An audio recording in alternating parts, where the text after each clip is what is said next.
You are listening to a sample chapter from The Shadow of Truth, my high school conversion story by Josh Palmer.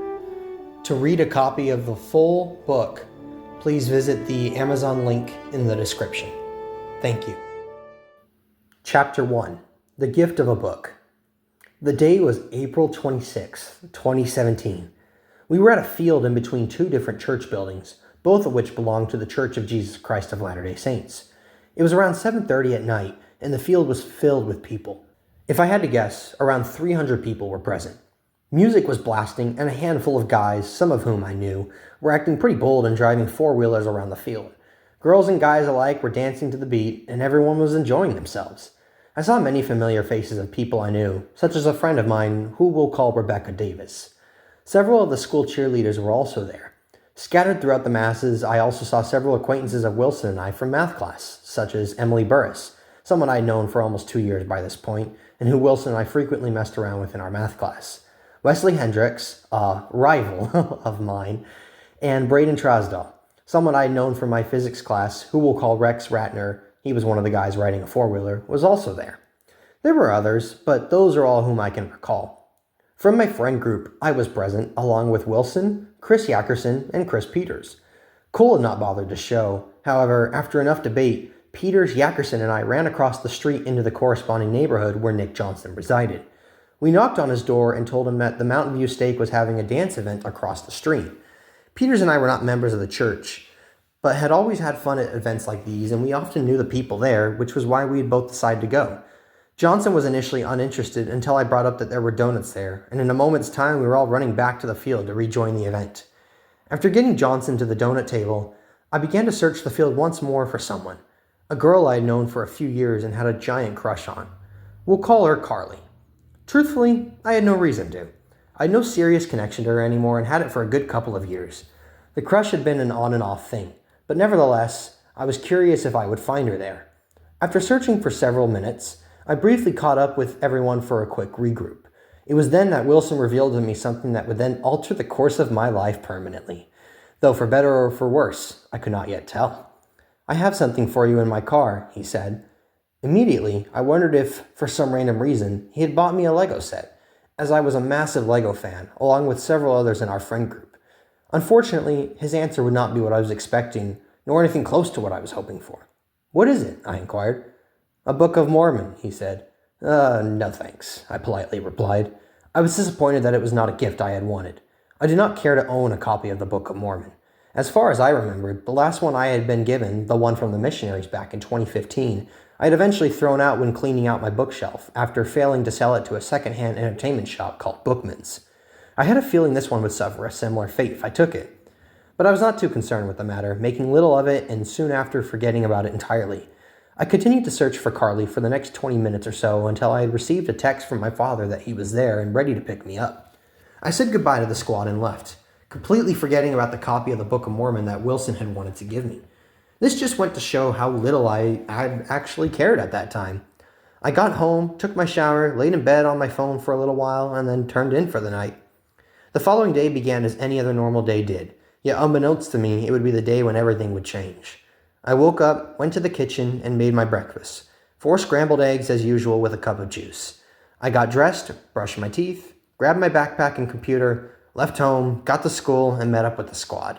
Wilson was running behind it seemed because he did not show up to meet with us that morning. Sure enough, 7:55 a.m. rolled around, the first bell rang, and he still had not yet arrived. So I left the squad and went off to first hour without him. Pre-calculus with Mr. Hansen. I got there and sat in my seat, the right side of a pair of desks, with the left side currently empty. And about a minute before the final bell rang, Wilson slipped through the door. He plopped his stuff down, sat down, leaned over, and reached into his backpack. A moment later, he pulled out the copy of the Book of Mormon and placed it on my desk. "What is that?" I asked him. "It's your gift. You forgot it last night," he said. I had in all honesty completely forgotten about it. But just like the previous night, I still did not want it, and I had intended to drive the point home as stubbornly as possible. "Well, I don't want it. You can keep it," I said and pushed it back onto his desk. "It's not mine anymore, pal. It's yours," he responded and again slid the book back onto my desk. He really wanted to play this game, I thought to myself in frustration. I turned to him and responded, "Well, I don't want it. It's not mine, and I'm not touching it." I put the book in the top left-hand corner of the desk, right next to his, and I left it alone. The teacher put on the daily announcements video and came around to collect the homework. I pulled out my binder to grab the most likely half-completed assignment and waited for him to come around. After the announcements were done, it was time for a warm-up. Mr. Hansen had a certain policy about warm-ups. Students were not to use notes, and they were not to collaborate, making it essentially a test, except in name and point value. So, like normal, he announced for the desk to be cleared while he prepared to pass out papers. I put everything away except for the copy of the Book of Mormon, still refusing to touch it. As he came by, Mr. Hansen noticed it still sitting on my desk. Unlike most of the students in the class, he was not a member of the church, but did not care all the same. He said, "Hey, put your book away." I pushed the book onto Wilson's empty desk, watching as it slid a little, simultaneously saying, "It's not mine." Wilson repeated the gesture and pushed it back to me, letting it slide a little, saying, "It's not mine either." By this time, all eyes were on us, and as usually happened at least once a day in the class. I slid the book to the opposite direction and let it fall to the floor. I said aloud, "Well, I don't want it." Mr. Hansen observed this and said, "Hey, that's disrespectful to do to a book." I snapped back, as quippy as I ever was, "That book needs to burn." "You might too if you don't watch it," he snapped back, casual as ever. The class erupted in laughter, oohing and cheering on the roast battle that had just happened. Even Wilson and I were laughing. But as I reached down to pick it up, something inside me began to stir for just a moment. "You might burn too if you don't watch it." The words lingered in my mind. I began to ponder, even just for a moment, if what he said was true. Could Mr. Hansen be right? Could I very well be on the path to the fiery destruction I feared so many years ago? Was this my wake-up call? There was little time to ponder, as the class had settled and we began the warm-up. After the warm-up, we took some notes, and then I passed the homework out, leaving about 15 minutes of free time. In front of Wilson and I sat Wesley Hendricks and Braden Trosdahl, who was dubbed BT for short. They were also members of the church. To the right of me, following the gap, sat Emily Burris, who was friends with Hendricks and BT, and a member of the church herself. We all typically engaged in discussion at one point or another during class, though this time it was about the Book of Mormon, and me simply asking basic questions. Truth be told, from the moment I picked the book up off the floor, I had a feeling I might convert, for I had yet to grasp the gravitas of such a decision. The girl I liked, Carly, she too was a member of the church. Knowing my previous experience with almost every girl I had pursued who was a Latter-day Saint, they tended to only want to be with someone of their own faith. But some of their beliefs I deemed were too wacky for me, too far out there. However, I figured I could be like Wilson used to be and have my cake and eat it too.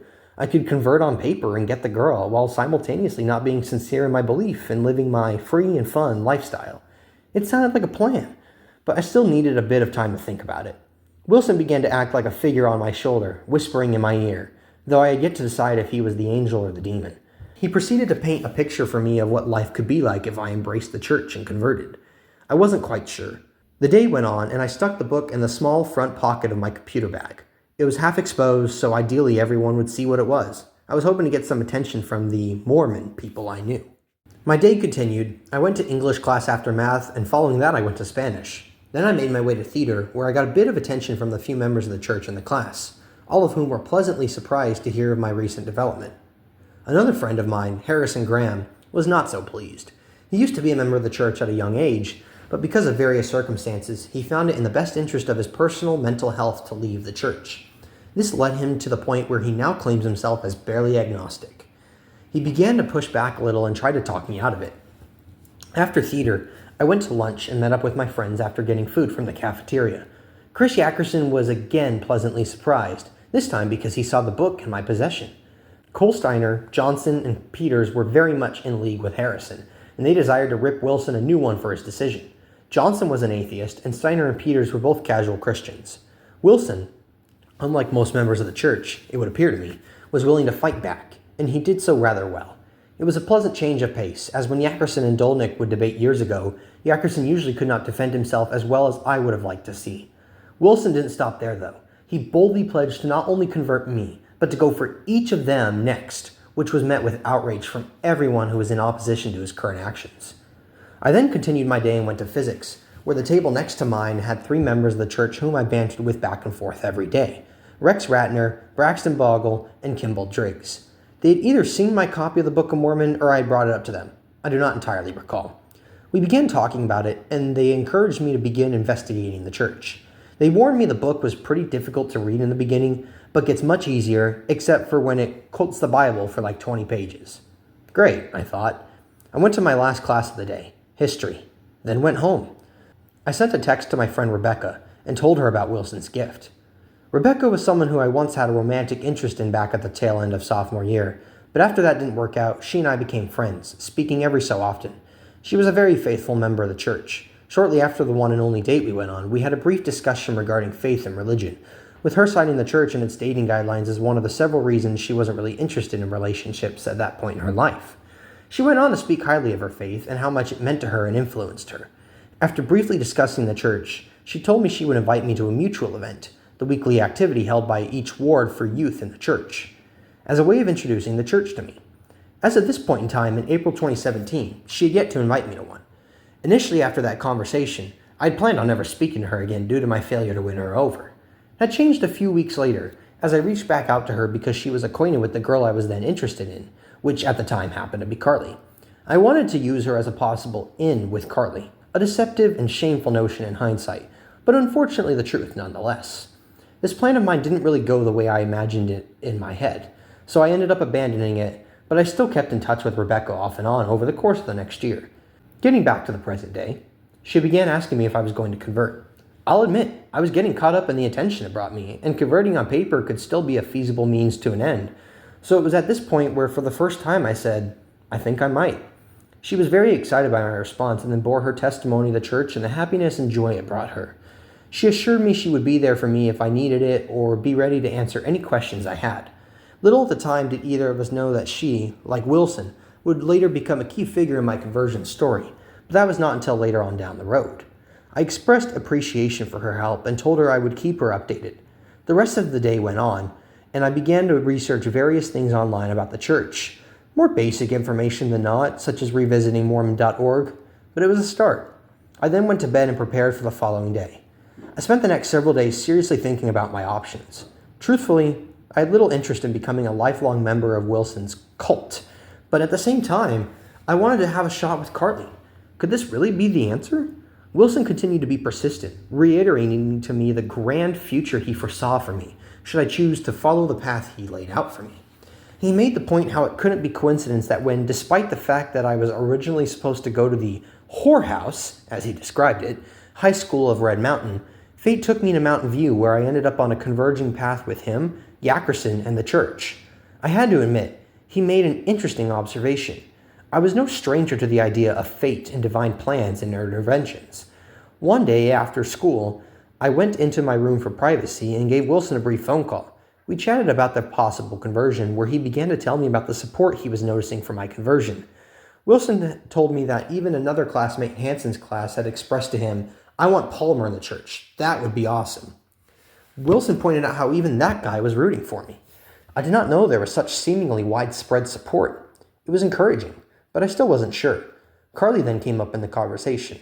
I pointed out to Wilson how surely joining the church couldn't really be a prerequisite for having some sort of shot with her. Wilson shot back, telling me about his neighbors. He said he did have neighbors that were in an interfaith marriage, but that they were the only couple he had known of to successfully do so. He told me that while it's not impossible, having a different religion can lead to several complications in a marriage, especially since most Latter-day Saints strive for a temple marriage, which a non-member would be ineligible for. I continued to be resistant whenever the discussion came up in Hanson's class, which at one point led to Wilson doing some compare and contrast. He laid out the life path I was currently on, and compare that to what I could have with the church. I continued to resist with repeated affirmatives that I was happy with my current belief system. After continued discussion, his words were essentially, "Do you really want that when you could have this instead?" His voice was persuasive, and the offer he was making was tempting. Without even realizing, the word came out of my mouth in an almost surrendering tone. No. My admission pleased Wilson. I couldn't believe what I was saying. Was Wilson actually genuinely persuading me? Wilson would continue to make his case, even pointing out that if the church really was false, it was still a good lifestyle. I had no rebuttal. He had a solid point. That week, I found myself further doing Google searches on the subject. I read over a Quora forum about the process to convert to Mormonism. I started reading a youth article on LDS.org describing what it was like to be a new convert. I remember the videos on Mormon.org I had watched roughly 2 years prior when I was learning about the church for Anna. I had to admit, it all didn't sound too bad. That next evening, I looked up Mormon and non-Mormon love on Google. The more I thought about it, the more I started to realize that if I wanted to have a chance with Carly, I would need to seriously consider this. I hated it, but with the little I had read so far and the little I remembered from freshman year, it didn't seem like it would be all that bad. And I reminded myself I could always just tell everyone I believed and not actually take it to heart. In math class the following morning, Wilson once again brought up the Book of Mormon when time allowed. BT and Hendricks overheard, and once again discussion began amongst us about the Book of Mormon in the church. After a bit of back and forth, I brought up the girl I liked and inquired about how much better my chances could be with her if I converted. Hendricks, BT, and Wilson were all in agreement that my chances would be significantly better. This was when I finally opened up and informed them that I think I might do it. Hendricks was the first to respond, enthusiastically asking, "Really? You think you're going to do it, Josh?" I responded, "Yeah, I think so." Even Emily Burris was paying attention, responding in surprise. The day continued on, and I went to English, then Spanish. I went to theater and broke the probable news to the people who cared. Classmates like Joe Fuller and Aubrey Urbana were very pleased and encouraging, pledging support and any help should I need it. Harrison didn't necessarily share that same optimism. Like the other members of the squad, he had some reservations, and he wasn't too fond of Wilson's motives with how adamant Wilson was about my conversion. After theater, I grabbed my food and met up with my friends in the video production classroom like normal. This is where we most often spent our lunches throughout most of junior year since we were all heavily involved in YouTube. They were all very angry, save for Chris Yackerson. The subject dominated the lunch session that day. I distinctly remember shortly before the bell rang, as we were all gathering our stuff, Cole asked me, "Wait, so Palmer, are you serious? Are you really going to do it?" I opened my mouth and hesitantly said, "I think so." Cole and Nick, who were not on the greatest of terms with each other at the moment, then simultaneously exclaimed a long and mildly dramatic "No!" together in disappointment at the apparent loss of yet another friend to the Church of Jesus Christ of Latter-day Saints. The bell rang, and we all parted ways. I headed on over to physics, where I broke the news to Rex, Braxton, and Kimball. Again, I was met with praise, pledges of support, and having my questions answered if needed.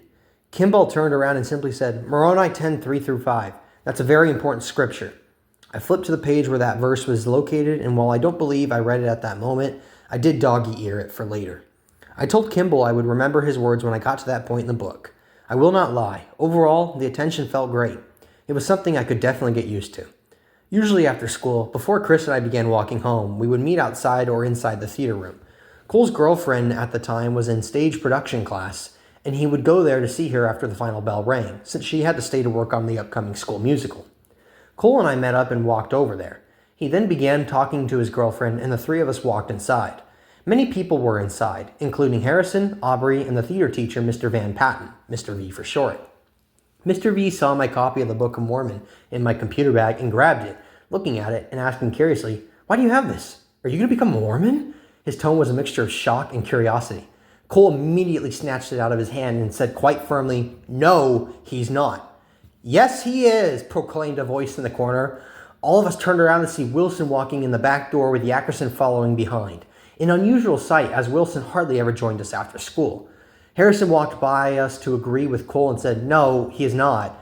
Aubrey passed by to get to the other side of the room, also chiming in saying, "Yeah, he is." Wilson then approached and began to get into it with Cole as Mr. V walked off, saying, "Good luck." It all felt like a reality TV show.